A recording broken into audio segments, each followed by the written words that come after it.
In the dusty little frontier town of Red Creek, 1874, there lived a man named Henry Whitmore, the wealthiest rancher for 50 miles. Henry owned cattle herds that stretched over the horizon, a fine brick house on Main Street, and more gold coins than most folks would see in 10 lifetimes.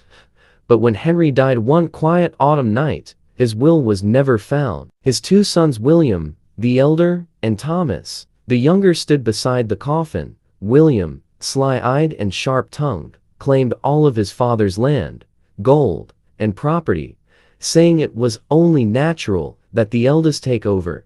Thomas, gentle but proud, had nothing but a small log cabin on the edge of the forest and his young wife, Sarah, while William moved into his father's grand house, hiring a maid named Clara and living in luxury. Thomas survived by chopping wood from the pine forest, hauling it into town to sell for pennies. It was hard work, and some days, there wasn't enough food on the table. The winter that followed was cruel. Snow blanketed the hills around Red Creek, and the price of wood doubled. Every morning, Thomas strapped an axe to his shoulder and trudged into the woods, his breath fogging in the icy air. Sarah often came with him, her hands raw from the cold as she helped carry logs. Meanwhile, William was hosting poker games, drinking imported whiskey, and buying fine suits from the traveling merchants. Folks in town noticed the difference between the brothers and whispered about how William had done his kin wrong. One bitter morning, Thomas ventured deeper into the forest than he'd ever gone before.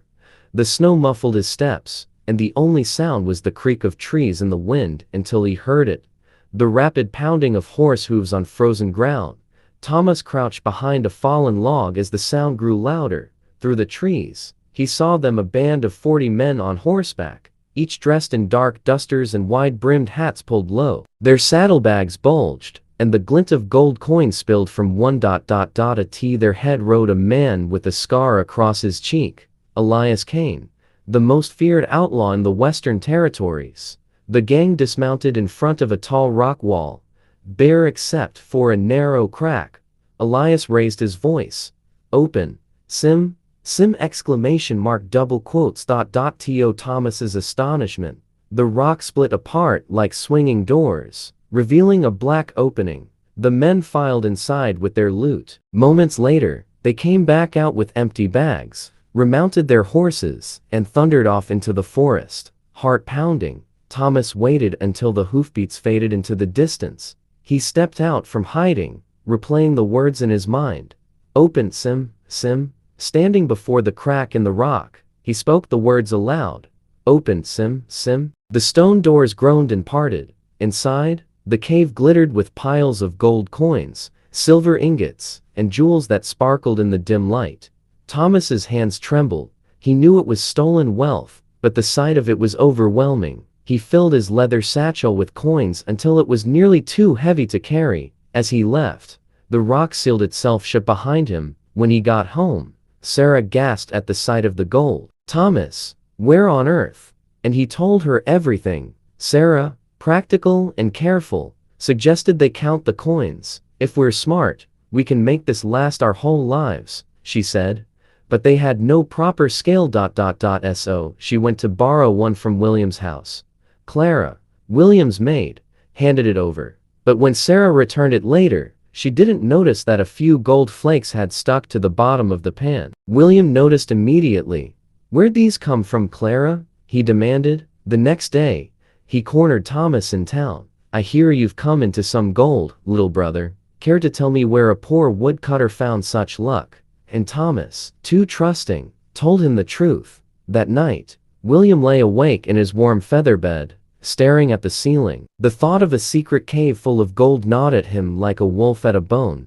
He imagined what he could buy: more land, more cattle, and maybe even a seat on the town council. By dawn, his greed had grown too large to ignore. He saddled his chestnut horse, stuffed 2 saddlebags with empty canvas sacks, and set off toward the forest. Clara, suspicious but silent, watched him ride away. Following Thomas's directions, he found the tall rock wall. His heart raced as he shouted, "Open, Sim, Sim." The doors groaned open, revealing the glittering hoard. William laughed aloud, his voice echoing off the stone. Inside, William stuffed the sacks with gold coins until they nearly burst. His hands shook, not from fear, but from the sheer thrill of it. He kept grabbing more gold bars, jewel-encrusted daggers, silver plates until the weight was almost too much for the horse to carry. Finally, he stepped toward the cave's mouth and called, "Close, Sim, Sim." The doors swung shut, but when he tried to open them again to leave, he hesitated. "Open, Sim Sam, Sim, Sell?" The right words slipped from his memory like water through fingers. He tried again and again, his voice growing desperate, but the rock stayed sealed. The sun dipped low, then came the sound hoofbeats in the distance, growing louder. William's stomach dropped. The 40 outlaws poured into the clearing, their horses steaming in the cold air. Elias Kane's eyes narrowed when he saw the cave already open. Inside, William froze like a deer in a hunter's sights. Well, Elias drawled, stepping inside. "Looks like we caught ourselves a rat." Before William could speak, 2 men grabbed him. The outlaws didn't bother with questions. By nightfall, William lay dead on the cave floor, and the doors closed again, sealing his fate forever. When William didn't return that night, Clara grew uneasy. By morning, she told Sarah that William had ridden out toward the forest. Thomas set out to search. Snow crunched under his boots as he followed the trail of hoofprints to the rock wall. The words still worked for him. "Open, Sim, Sim."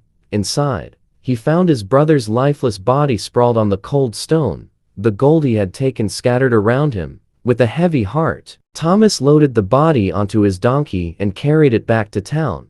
They buried William on the family plot, the grave marked by nothing more than a wooden cross. Thomas, out of duty, took in William's widow, Margaret, and the maid Clara. Life settled into a strange rhythm again. But far out on the trail, Elias Kane was fuming. When his men returned to the cave and found William's body gone, suspicion flared. "Somebody in that town knows our secret," he growled.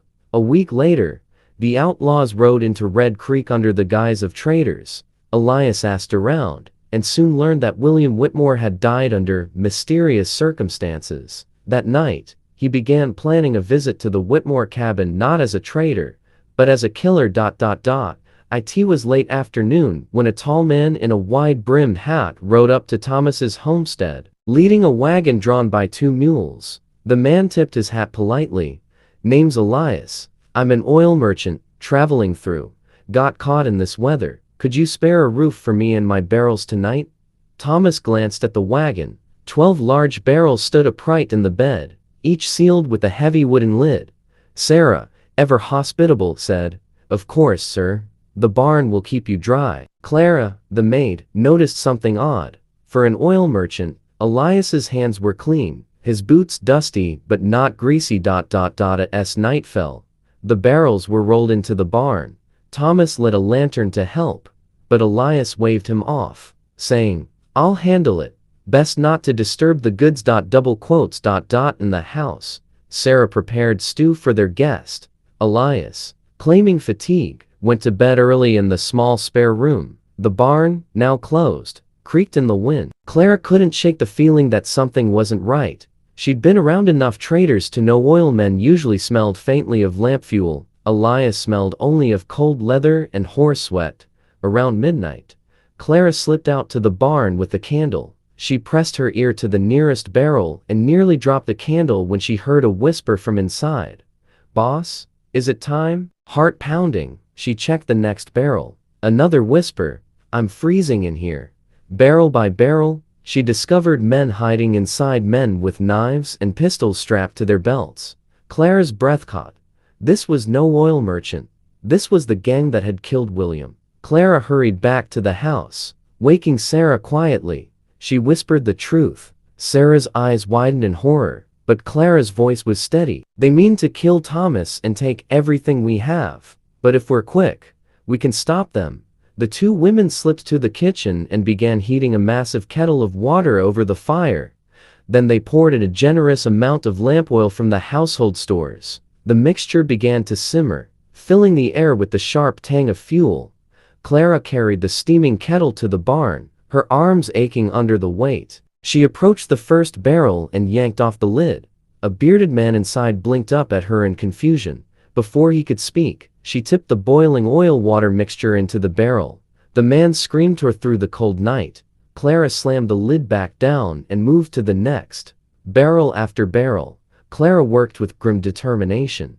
The screams turned to silence as steam rose from the cracks in the lids. Sarah followed close behind with the kettle, refilling it from the kitchen stove. By the time they reached the last barrel, the barn floor was slick, and the air smelled of smoke, oil, and something far worse. The final outlaw died without a sound, eyes wide in shock.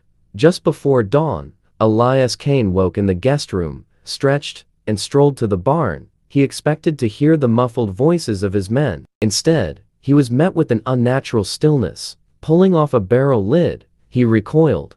The man inside was slumped, lifeless, steam still rising from his coat. Panic shot through him. He ripped open another lid. Dead. Another dead.